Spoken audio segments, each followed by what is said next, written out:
Donc voilà, bien le bonjour. Alors, pour ma première vidéo, on va essayer de faire un unboxing d'une commande que j'ai fait sur eFoot Soccer de 2 maillots rétro. Donc, comme vous pouvez le voir ici, j'ai au préalable ouvert le paquet qui sera mis sous cette forme.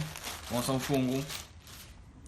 Donc, voilà. Donc, ici, on a les 2 maillots que j'ai commandés. Donc, celui de Parme, comme vous pouvez le voir ici, et celui de l'Inter, bon, qu'on voit pas trop histoire parce que j'ai mis ça.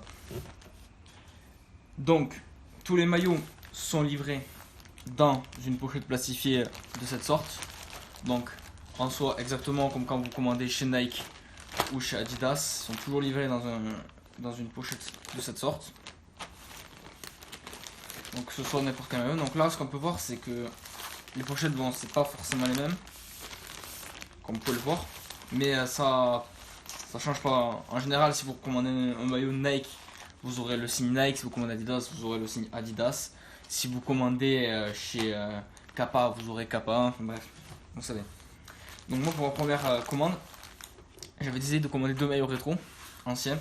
Donc, comme vous pouvez le voir, celui de Parme, qui date de la saison 2000-2001, il me semble, ou 99-2000. C'est à l'époque où il y avait Buffon, Adriano, tous les grands joueurs.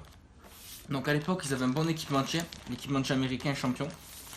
Donc on va commencer justement par celui de Parme, pour faire l'ouverture. Voilà, donc cette forme, vous pouvez les sortir. Bon, généralement, il y a des étiquettes, il y a des papiers. Bon, là je les ai enlevés pour la vidéo. Voilà, donc le maillot se présente de cette forme. Donc, comme vous pouvez le voir ici à ce niveau, parce que je sais que c'est important que tout le monde voit bien au niveau du logo, je zoomerai, c'est que regardez, on peut voir, il est franchement pour cette fois il est bien fait. On peut voir que il est bien dur, il n'est pas genre mou comme un autre maillot que j'avais commandé. Attendez, je vais vous en chercher un autre.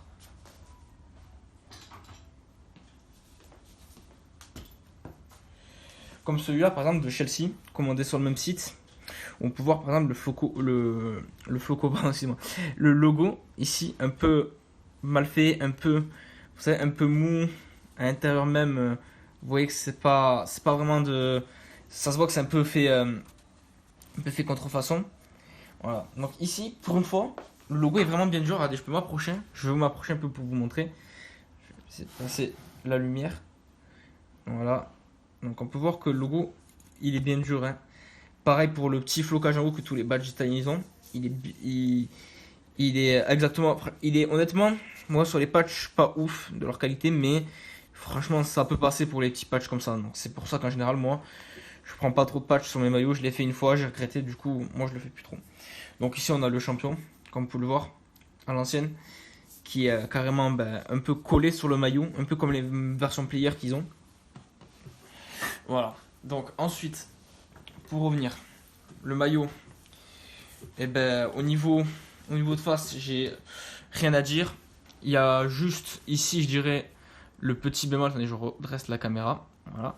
Le petit bémol que j'ai trouvé un tout petit peu, c'était à ce niveau, au niveau du flocage, du ponceau qui était un peu fragile. Genre, ça se voit que c'est limite collé à la main. Genre, c'est fragile, c'est pas ouf. Mais franchement, encore pour un maillot à 25 €, ça passe. Donc ici, on a bien aussi le Parme champion à l'époque, taille S, parce que voilà, je fais du S. Donc ici encore, au niveau du dos, on n'a pas trop de problème, je dirais. Donc là, j'aurais pu mettre un flocage, je me disais de mettre aucun flocage, parce que j'aime bien les maillots sans flocage. J'en ai mis un sur une Inter qu'on verra après. Mais pour là, j'ai pas mis de flocage. Ensuite, au niveau des bandes et au niveau des manches, c'est comme à l'ancienne. Ça, ce que je trouve, c'est vraiment... Pardon, ici. Ce que je trouve ici, c'est que c'est vraiment bien fait. Honnêtement, je dis la vérité, c'est vraiment bien fait. J'ai en ma possession un maillot ancien du Barcelone qui date aussi.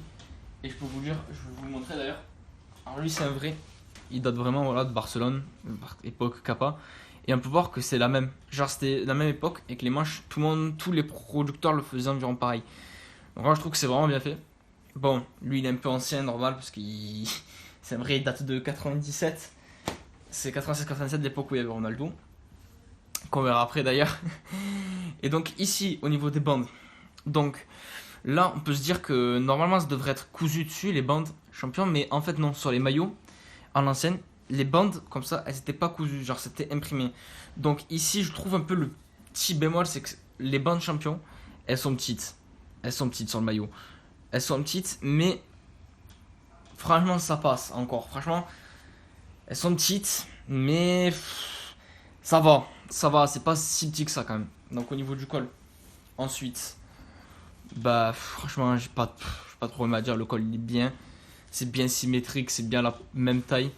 Je vais essayer de vous mettre comme ça. Je pense que c'est mieux que je mets comme ça. Ouais. Voilà. Donc à l'intérieur, parce que je sais qu'il n'y a pas beaucoup de gens qui font des vidéos review où ils montent justement le maillot à l'intérieur. Et alors, moi je trouve que c'est bien de le faire pour voir comment c'est fait à l'intérieur, voir si c'est bien cousu. Même si en vrai quand on porte un maillot à l'intérieur, c'est pas ce qu'on regarde le plus. Donc voilà. Alors je vais essayer de le mettre bien parce que c'est assez compliqué. Voilà. Donc ici, on peut voir que le palm, eh ben, il est bien représenté. C'est la première fois que je vois une belle qualité au niveau du logo. Quand je l'ai ouvert, quand je l'ai déballé la première fois, j'étais vraiment très bien surpris. Donc à l'intérieur, bah, c'est blanc. Il n'y a pas de couleur, genre, rien à dire. Mais je sais qu'il y en a, ils aiment bien que je monte les coutures à ce niveau. Au niveau du col, au niveau du dos, exactement aussi. Donc là, on peut voir aussi que c'est un peu mal fait. Là. On voit que c'est pas bien droit. Genre, si je mets le maillot droit, vous allez voir que le palm champion, il est pas droit. Vous voyez qu'il est un peu de travers à ce niveau-là. À ce niveau-là. Bon, c'est qu'un petit détail, ça se voit pas trop, hein, tant bien que mal. Ah oui, aussi un autre détail, comme je l'ai dit, que l'équipementier était imprimé. On peut le voir ici. On voit le champion ici, là, vous le voyez. Et ben il est collé. Voilà, donc ça c'était pour le premier maillot. Ensuite, on a le deuxième maillot, la pépite. La pépite, celui que je voulais depuis longtemps. Ben, grâce à ici, j'ai pu l'avoir. Donc c'est un maillot de l'Inter de Milan qui date de l'époque 98-99. Si je dis pas des bêtises, c'est à l'époque où Ronaldo a été transféré de Barcelone à justement à l'Inter de Milan. Et voilà, donc c'est justement ce maillot que j'ai voulu m'offrir. Donc ici, franchement, lui aussi, j'étais bien surpris au niveau de la qualité du logo, qui est vraiment encore bien dur cette fois. Comme on peut voir, je vais essayer de m'approcher, attendre le rendu un peu. Je vais faire le rendu. Voilà, où on peut voir que vraiment c'est dur. C'est pas une qualité piètre. On a aussi l'équipementier. Donc je sais pas si à cette époque ils avaient ça comme ça. Attendez, je pense pas qu'ils avaient ça comme ça à cette époque. Bon, ils nous l'ont mis. Il y a le Made in Thailand que par exemple ça il faut enlever. Parce que sur les époques, moi à l'époque, c'est les marques comme Umbro qui les faisaient. Donc c'était fabriqué en général dans les pays. Et puis l'exportation n'était pas encore, si je dis pas de la merde. Enfin bref, après j'en s'en fout un peu. Voilà, donc on a le Umbro taille S avec la couture qui part un peu en couille à l'arrière, je viens de remarquer. Dommage. Bon, ça se recoue, hein, c'est mis comme ça. Donc on a ensuite le maillot de cette sorte. Voilà. Donc on a le maillot à l'époque. Donc c'est quand même assez difficile de vous filmer. Ah, j'aurais peut-être dû mettre la caméra comme ça aussi dès le début. Bon, c'est pas grave. Voilà. Parce qu'il y a ma lampe qui gêne en fait. Pour que vous voyez bien la lumière en fait. Parce que je tourne la vidéo le soir. Donc ici, le flocage Pirelli qui est... je ne sais pas, je connais pas la matière, mais c'est pas comme les nouveaux maillots où c'est floqué ou comme celui qu'on a vu sur Naples là, c'est dur, ça se voit que ça a été bien floqué, ça se voit que c'est bien ancien, ça fait bien ancien. Donc on a aussi, encore une fois ici, le logo de l'Inter qu'on peut voir ici tout autour, avec l'étoile qui et ici on a le début de l'étoile. Donc qui est caché par le vrai logo du coup. Umbro qui à l'époque mettait le logo de l'Inter au milieu. Alors c'est avec ce maillot justement qu'ils ont remporté l'UEFA Cup face à la Lazio en finale. Avec notamment un but de Ronaldo ou un doublé, j'en suis pas sûr. En tout cas je sais qu'il avait fait une masterclass. Et donc justement c'était c'était pas leur premier titre européen, mais c'était le premier titre de Ronaldo sur l'Inter de Milan puisqu'ils avaient fini deuxième à cette époque. Malheureusement. Donc le Umbro là je trouve un peu mal fait au niveau de la couture. Genre je m'approche un peu au mieux que je peux. Ici on peut voir que la couture est un peu mal faite. C'est dommage. À ce niveau là on voit que c'est... En vidéo c'est un peu dur mais là vous pouvez voir un peu que c'est forcé là. Vers ce niveau là tout ça. Voilà. Et donc après, pour le truc qui intéresse le plus en général les gens, je dirais que c'est le flocage. Parce que c'est ce qui désigne si le maillot si on voit que le maillot est faux ou pas. Alors là, comme je ne l'ai pas lavé, et comme c'est la première fois que je le déballe, donc on a des plis déjà. Euh, à ce niveau-là, on peut voir qu'on a des plis ici. On a des plis au niveau du R ici, comme cela. Mais ça, c'est quand ça a été envoyé, genre ça a été envoyé, plié comme ça. Du coup, en fait, ce qu'il faut faire, c'est qu'il faut repasser son maillot. Mais pour que le flocage y tienne, il faut mettre un vieux t-shirt que vous ne savez pas ou un tissu dessus, repasser. Et après, le maillot il sera droit après un lavage. Aussi, pour les maillots floqués, il faut les laver à l'envers. Il faut retourner le maillot, comme je l'ai fait avec celui de Parme. C'est-à-dire, bon, voilà, comme ça. Il faut mettre le maillot comme ça dans la machine à laver. Il faut pas qu'il soit dans ce sens, sinon le flocage risque de partir, risque d'être décollé. Ensuite, vous pouvez aussi le laver à la main à, je crois, c'est 30 degrés, 25 degrés, quelque chose comme ça, en haute température ambiante. Et donc voilà. Ensuite, bon, le flocage, j'ai rien à dire. Le seul truc qu'on peut voir qui fait pas vraiment ancien, qui fait que c'est une contrefaçon, c'est que justement, ben, ici, on a, ben, ça reflète la lumière en fait. On voit que c'est neuf, on voit que ça a été fait récemment. On voit que c'est neuf, quoi. On voit pas que c'est ancien, parce que normalement, ancien, les flocages, c'est un peu noirci, il y a un peu des trous. Là, il y a des petites taches de umbro qui peuvent partir, par exemple, des petits. Mais après quelques lavages, après avoir fait taper quelques foot avec, je pense que moi personnellement, pour le maillot de l'Inter que j'ai commandé sur ce site, un autre, de Icardi, j'avais ce problème au début, mais à force de taper des foot, à force de le laver, c'est parti. Et du coup, bon, c'est pas de grand problème. Alors, le problème que j'avais aussi, c'est le maillot d'Icardi que j'ai pas sur celui-là, c'est que sur le maillot d'Icardi, bah, le flocage, on aurait dit qu'il était fait un peu au blanco. C'est-à-dire que le flocage, il était très léger, genre très très léger, il n'était pas ample. Alors qu'ici, on peut voir genre que c'est bien ample, genre à ce niveau. Parce que c'est important, ça c'est quand même quelque chose d'important, moi qui suis perfectionniste et potentiellement aussi les gens qui aiment bien les maillots qui sont bien faits. Et bien là, on peut voir que c'est assez dur à vous montrer en vidéo parce que vous n'avez pas le toucher, mais vous voyez, genre, vous pouvez taper un peu dessus. Bon, faut pas taper dessus, mais vous pouvez voir que le maillot il est ample. Que le flocage il est ample, qu'il est bien dur, qu'il n'est pas faible, qu'il n'est pas mou, qu'il n'est pas fragile, ce que je veux dire. Comparé à un maillot comme celui d'Inter, bah, justement, je vous en profite pour vous montrer aussi, commandé sur le même site. Donc, ici, qui est celui de Icardi que j'ai commandé un peu avant. Donc, là, on peut voir que c'est genre. On peut voir, vous voyez comme ça fait par rapport à l'autre. Vous voyez, on dirait que c'est un peu une feuille de papier, genre un papier blanc, que ça a été juste collé. C'est un peu fait blanco. Voilà, pareil pour le driver qui est en bas. Ici, le sponsor. Enfin bon, alors que là, ici, c'est pas le cas. Là, ça se voit que ça a été bien. C'est la bonne qualité au niveau du flocage. Donc, je suis vraiment content. C'est le seul petit bémol que j'avais avant de commander. Puisque sur ma dernière commande, bah, j'ai eu ce problème.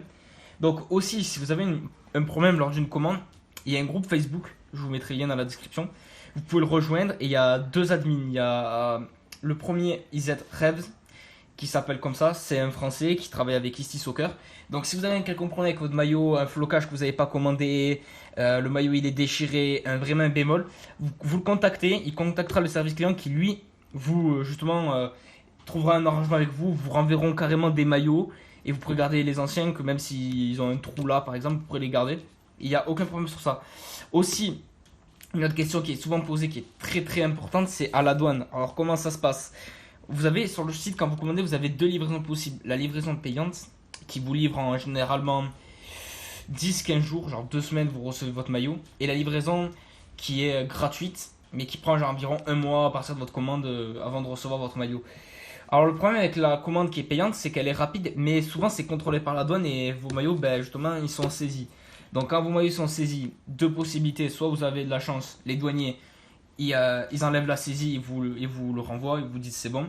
Ou soit, si vous n'avez pas de chance, eh ben, vous contactez justement le service client de Isti Soccer qui, eux, justement, vous renverront une autre commande et ainsi de suite si vous avez un autre problème. Bon, moi j'utilise la livraison gratuite parce que ça me dérange pas d'attendre. Moi je suis sûr que je recevrai mes maillots, j'ai pas envie d'attendre encore plus parce que souvent avec la livraison payante, il y a plus de chances de se faire saisir par la douane que la livraison gratuite. Donc voilà. Ensuite, il y avait une dernière chose que j'ai oublié, que je vous en ferai part. Ah si, c'est que sur le site, vous avez des codes promo. Je vous mettrai le mien dans la description pour avoir moins 10% en fait. Et quand vous commandez sur le site avec ce code, et bien vous recevez moins 10% sur votre article. D'autant plus que sur le site, ils font beaucoup d'offres par rapport à la concurrence. C'est que vous avez les versions player des joueurs, c'est-à-dire les versions match pour les maillots récents, pas pour les anciens. Et pareil, vous avez le droit au flocage, et ainsi de suite. Et à chaque article commandé, vous avez le, un coupon qui correspond à 10%, non pas 10%, pardon, excusez-moi, à 5% de l'achat que vous avez fait. Par exemple, si vous avez acheté un truc à 50 euros, ben vous recevez un coupon de 2,50 euros, de 2,5 euros. Voilà, donc c'est plutôt pas mal, c'est plutôt toujours ça de prix.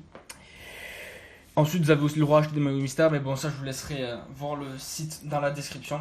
Donc moi je pense que j'ai tout dit, j'aurais peut-être oublié des trucs, je les mettrai en annotation dans la vidéo.